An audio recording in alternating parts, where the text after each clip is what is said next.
ए बहू जरा जल्दी कर, बारात निकलने का समय हो गया है। जी माँ जी, बस हो गया। मुझे भी मेरी देवरानी के आने का बेसब्री से इंतजार है। आप देखना, जब मेरी देवरानी आएगी तो हम दोनों देवरानी जेठानी की तरह नहीं बल्कि सगी बहनों की तरह रहेंगी। सभी लोग जल्दी जल्दी शादी की तैयारी खत्म करके बारात लेकर निकल पड़ते हैं। शादी खत्म होने के बाद वे अपनी नई बहू निधि को लेकर घर आते हैं, जहाँ पर पायल और विमला अपनी नई बहू का बहुत ही अच्छे से स्वागत करती हैं। ओह, कितनी गर्मी है यहाँ पर। मेरा कमरा कहाँ है? मुझे अभी अपने कपड़े चेंज करने हैं। आओ निधि, मैं तुम्हें तुम्हारे कमरे में लेकर चलती हूँ। पायल निधि को उसके कमरे में लेकर जाती है, जहाँ पर निधि अपने शादी के जोड़े को उतारकर अपने कंफर्टेबल कपड़े पहन लेती है और सीधा अपने बेड पर लेट जाती है। ये सब देखकर पायल को थोड़ा अजीब लगता है, लेकिन वह निधि से कुछ नहीं कहती।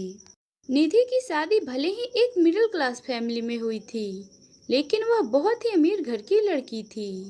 इसीलिए वह अपने पापा से कहकर अपने लिए 2 एसी मंगवा लेती है। एक एसी को वो अपने कमरे में लगवाती है और दूसरी एसी को वो अपनी सास के कमरे में लगवा देती है। अरे निधि बहू, मेरे कमरे में एसी, इसे किसने लगवाया? माँ जी, मैंने लगवाया है एसी। वो क्या है ना, इतनी गर्मी पड़ रही है और आपको इतनी गर्मी में काफी प्रॉब्लम हो रही होगी ना। जुग जुग जीती रहे मेरी बच्ची, तुझे किसी की नजर ना लगे। तू कितना ख्याल रखती है मेरा। मुझे कोई परेशानी ना हो, इसलिए मेरे कमरे में एसी लगवा दिया तूने। सास बहू बातें कर रही थी, तभी घर की बड़ी बहू पायल वहां पर आती है और वह निधि से कहती है, निधि, मेरे साथ किचन में चलो और आज तुम अपने हाथों से सबके लिए खाना बनाना। अरे नहीं नहीं जेठानी जी, वो क्या है ना, इतनी गर्मी में तो मुझसे कोई भी काम नहीं होता। और वैसे भी मैं माँ जी के लिए कपड़े और गहने लेकर आई थी, तो उन्हें ही अभी दिखाने जा रही हूँ। मेरे पास टाइम नहीं है। अरे अरे, कोई बात नहीं, कोई बात नहीं। पायल बहू, तू ही बना ले आज का खाना। पायल को ये सब थोड़ा अजीब लगा, लेकिन उसने किसी से कुछ नहीं कहा। वह चुप रही। निधि, आज ढेर सारे कपड़े हैं, आओ कपड़े धोने में मेरी मदद करो। लेकिन मैं तो माँ जी के साथ पार्लर जा रही थी। हाँ, तो बाद में चली जाना। घर का काम जरूरी है या पार्लर जाना? पायल बहू, इतने दिनों से तो तू ही कपड़े धो रही है, एक दिन और धो देगी तो क्या हो जाएगा। चल निधि बहू, हमें पार्लर के लिए लेट हो रहा है। इतना बोलकर वो दोनों सास बहू पार्लर के लिए चली जाती हैं। ये देखकर पायल को गुस्सा तो बहुत आ रहा था। पायल ने सोचा था कि जब उसकी देवरानी आएगी तो वो दोनों सगी बहनों की तरह मिलजुल कर घर की जिम्मेदारी को संभाल लेंगी और मिलजुल कर घर का सारा काम करेंगी और प्यार से रहेंगी। लेकिन निधि ने ऐसा कुछ भी नहीं किया। वो तो अपने पैसों के दम पर अपने साथ साथ अपने सास के शौक को भी पूरा कर रही थी, जिसके कारण वह घर के कामों से भी बच जाती। चाची चाची, बहुत गर्मी लग रही है, आप मेरे लिए मैंगो शेक बना दो ना। बिट्टू ये कहते हुए निधि के हाथ को हिला देता है। निधि अपने हाथों पर नेल पेंट लगा रही थी। बिट्टू के हाथ हिलाने के कारण निधि का नेल पेंट खराब हो जाता है और वह गुस्से में बिट्टू से कहती है, अबे ओ, अंधा है क्या, दिखाई नहीं दे रहा? तेरी वजह से आज मेरी नेल पेंट खराब हो गई। 2 मिनट का भी तुझे सब्र नहीं है क्या? ये कहते हुए निधि बिट्टू को धक्का दे देती है, जिससे बिट्टू जमीन पर गिर जाता है और उसके जोर जोर से चिल्लाने की आवाज सुनकर सारे घर वाले वहां पर आ जाते हैं। निधि, तुम्हारी हिम्मत कैसी हुई मेरे बेटे को धक्का देने की? एक तो जब से आई हो महारानियों की तरह दिन भर घर में बैठी रहती हो और मैं इस गर्मी में सारा सारा दिन नौकरानियों की तरह काम करती रहती हूँ। अच्छा, तो तुम मुझसे इस तरह से बात करोगी? जानती हो मैं किसकी बेटी हूँ अब बस बहुत हो गया। मैं तुम्हारे साथ और नहीं रह सकती। मुझे अभी के अभी इस घर का बंटवारा चाहिए। हाँ हाँ, तो कर लो ना बंटवारा। मैं कौन सा तुम्हारे साथ रहने के लिए मरी जा रही हूँ। अरे ये क्या बोल रही हो तुम दोनों? तुम दोनों का दिमाग तो ठीक है ना? तुम लोग इस घर का बंटवारा करना चाहती हो? माँ, आप सुन रही हो ना? आप कुछ बोलती क्यों नहीं? अरे अब मैं क्या बोलूं इसमें। जो भी हो रहा है बिल्कुल सही हो रहा है। वैसे भी मैं निधि बहू के साथ रहूंगी। वह जब से आई है मेरा कितना ख्याल रखती है। उसने सबसे पहले मेरे कमरे में एसी लगवाई और रोज रोज मुझे शॉपिंग भी कराने ले जाती है। वो मेरा बहुत ख्याल रखती है। मैं तो निधि बहू के साथ ही रहूंगी। विमला देवी के फैसले को सुनकर अब आगे किसी ने कुछ नहीं कहा। अगले दिन निधि ने पूरे घर में सफेद लाइन खींचकर पूरे घर का बंटवारा कर दिया। जहां निधि अपने पति और सास के साथ रहने लगती है, वहीं दूसरी तरफ पायल अपने पति और बेटे के साथ रहने लगती है। अरे निधि बहू, मुझे बहुत जोरों की भूख लगी है। जरा जाकर मेरे लिए खाना तो बना दे। क्या क्या कहा आपने? आपको कोई गलतफहमी तो नहीं हो गई है ना? अरे मैंने अपने मायके में आज तक एक चाय नहीं बनाया है। अगर आपको इतनी ही भूख लग रही है ना, तो खुद से जाकर किचन में खाना बना लो। मैं तो कोई काम करने वाली नहीं हूँ। निधि की बात को सुनकर बिमला खुद ही किचन में खाना बनाने के लिए चली जाती है। अपनी बहू की बात को सुनकर बिमला देवी किचन में खाना बनाने के लिए चली जाती हैं। बिमला देवी खाना बना रही थी। वहीं लकीर के दूसरी तरफ उनकी बड़ी बहू पायल भी खाना बना रही थी। कैसी नालायक बहू है मेरी। देख रही है कि इतनी गर्मी में इतनी बूढ़ी सास खुद से खाना बना रही है। ये नहीं कि मेरी थोड़ी मदद कर दे। विमला देवी मन ही मन पायल को कोस रही थी और खाना बनाकर थोड़ी देर में किचन से निकल जाती हैं। ऐसे ही कुछ दिन गुजर जाते हैं। विमला देखती है कि उसकी बड़ी बहू के हिस्से का घर बिल्कुल किसी हीरे की तरह चमक रहा है। वहीं उसकी दूसरी बहू निधि के हिस्से का घर बिल्कुल किसी कूड़ेदान की तरह लग रहा था। अरे निधि बहू, देख कितना घर में कूड़ा कचरा फैला है। उठ और जाकर घर की सफाई कर दे। तू बहू है इस घर की, ये तो तेरा काम है। माँ जी, तो आप भी तो इस घर की बहू हैं। आप ही जाकर पूरे घर की सफाई कर दो, क्योंकि मैं इस एसी से तो बाहर जाने वाली नहीं हूँ। निधि की बात सुनकर बिमला सफाई करने के लिए चली जाती है। वह पूरे घर की सफाई करती है। आह, क्या किस्मत है मेरी। ओह, मेरी कमर मेरी कमर तो लग रही है आज टूट ही जाएगी। हाय। निधि पूरे दिन अपने एसी के सामने अपने घर में बैठी रहती थी और वहीं अपनी बूढ़ी सास से वो अपने पूरे घर की साफ सफाई करती, बिल्कुल एक नौकरानी की तरह। माँ, चाचा चाची के कमरे से कितनी ठंडी हवा आ रही है। हमारे कमरे में एसी कब लगेगा? बेटा, हम तुम्हारे चाचा चाची की तरह उतना अमीर नहीं हैं। तुम्हारे चाचा एक मल्टीनेशनल कंपनी में काम करते हैं और तुम्हारे पापा एक मामूली से कूलर की दुकान में, समझे? अपने माँ के गुस्से को देखकर बिट्टू अपने कमरे से बाहर आ जाता है। घर के बाहर आकर देखता है तो उसके चाची के कमरे से ठंडी ठंडी हवा आ रही थी। इसीलिए वह खुद को रोक नहीं पाता है और घर के बीच खींची हुई रेखा को लांघकर वह अपने चाची के कमरे में चला जाता है। तेरी हिम्मत कैसे हुई मेरे कमरे में आने की? उस दिन का धक्का भूल गया है क्या? चल भाग यहाँ से।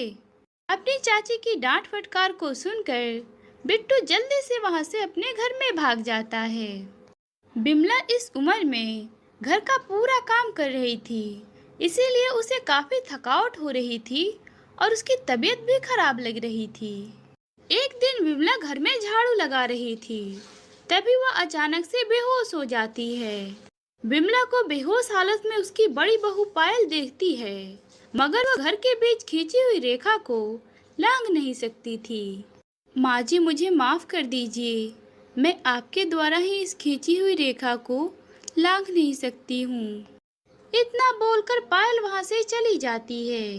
तभी थोड़ी देर में सुमित घर पर आता है और वह अपनी माँ को बेहोश हालत में देखकर उसे उठाकर अपने कमरे में ले जाता है। पर लिटाकर वह निधि के पास आता है।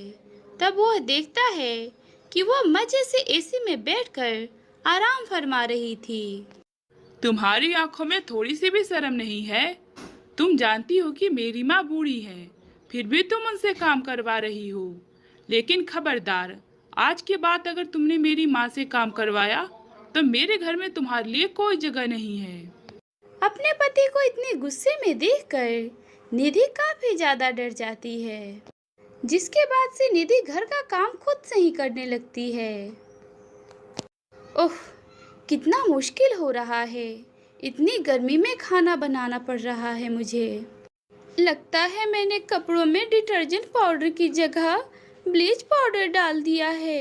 ये सारे रंगीन कपड़े तो विधवा हो गए। ओह, इतनी गर्मी में मुझे ही घर का सारा काम करना पड़ रहा है। लगता है मैंने घर का बंटवारा करके अपनी जिंदगी की सबसे बड़ी गलती कर दी। मुझे अपनी इस गलती को सुधारना चाहिए। इसके बाद निधि घर में खुद से खींची हुई रेखा को पार करके पायल के पास माफी मांगने के लिए चली जाती है, जहाँ पर निधि देखती है कि उसकी सास तो पायल के कमरे में पहले से ही मौजूद है। माँ जी, आप यहाँ पर? हाँ, मैं यहाँ पर। मैं पायल बहू से माफी मांगने आई हूँ। जिस बहू ने मेरी इतनी सेवा की उसे ही मैंने ठुकरा दिया, वो भी तेरी वजह से।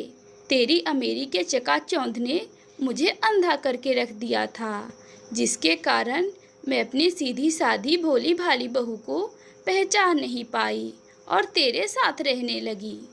बड़ी बहू, मुझे माफ़ कर दे। हाँ जेठानी जी, आप मुझे भी माफ़ कर दीजिए। मुझे आपके साथ ऐसा व्यवहार नहीं करना चाहिए था। मैं वादा करती हूँ कि मैं आज के बाद ऐसा कुछ भी नहीं करूँगी और आपके काम में आपकी हाथ बटाऊँगी। फिर पायल सास बहू को माफ़ कर देती है और पूरा परिवार मिलकर हंसी खुशी से रहने लगता है। समरपुरम नाम के गांव में भोला नाम का एक किसान रहता था। भोला की पत्नी बहुत ही आलसी थी। लगभग घर का सारा काम भोला को ही करना पड़ता था। एक दिन भोला जंगल से बोलता है, अरे लक्ष्मी, कहाँ हो? जरा मुझे एक गिलास पानी तो दे दो। वहीं पर मटका और गिलास रखा है, आप पानी लेकर पी लो। मैं बहुत बीमार हूँ, मुझसे तो उठा भी नहीं जा रहा। फिर भोला खुद से ही मटके से पानी निकाल कर पी लेता है। अरे भाग्यवान, तुम अभी तक सो रही हो, खाना नहीं बनाया क्या? का काम करते करते मुझे चक्कर आ गए थे, इसलिए मैं अभी तक आराम कर रही हूँ। मुझसे तो उठा भी नहीं जा रहा। लेकिन सुबह तो तुम बिल्कुल ठीक थी, फिर तुम्हें अचानक से चक्कर कैसे आ गया? अच्छा चलो, कोई बात नहीं, मैं खुद से ही खाना बनाकर खा लेता हूँ, तुम आराम करो। भोला जाकर खुद से ही खाना बना के खाकर सो जाता है। अगली सुबह फिर से वह अपनी पत्नी के पास आता है और पूछता है, अरे भाग्यवान, अब कैसी तबीयत है तुम्हारी? अब कुछ ठीक लग रहा है? नहीं जी, अभी भी मुझे कुछ ठीक नहीं लग रहा।